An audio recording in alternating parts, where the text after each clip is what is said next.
ছাত্র জনতার অভ্যুত্থানে স্বৈরাচার সরকারের পতনের মধ্য দিয়ে যে সরকার ক্ষমতায় এসেছে তাদের টিকিয়ে রাখতে সবাইকে এগিয়ে আসতে হবে বলে মন্তব্য করেছেন সুজন সম্পাদক বদিউল আলম মজুমদার। রাজধানীর মানিক মিয়া এভিনিউতে জাতীয় সংসদ ভবনের সামনে অনুষ্ঠিত মানববন্ধনে এমন মন্তব্য করে তিনি বলেন, এই সরকার আসায় দেশের সম্ভাবনা তৈরি হয়েছে।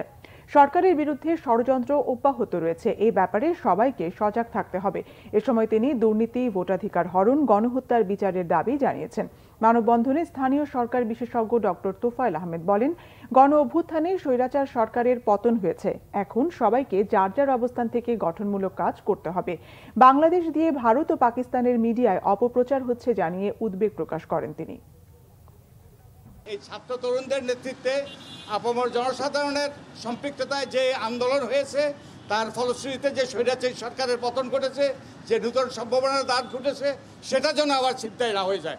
আমাদের সকলকে সে ব্যাপারে সজাগ থাকতে হবে। আমরা যেখানে আছি সেখান থেকে এই সরকার যাতে সফল হয় তা নিশ্চিত করতে হবে। এই সরকারের ব্যর্থতা মানে আমাদের সকলের ব্যর্থতা। তাই আমাদের সকলেরই করণীয় আছে, আমরা যেন আমাদের করণীয় করার জন্য এগিয়ে আসি। পাকিস্তান এবং ভারত দুই দেশের মিডিয়াগুলো কিন্তু দুই রকমের প্রচারণা কিন্তু করছে, কিন্তু আমাদের জন্য কিন্তু ক্ষতিকর হচ্ছে।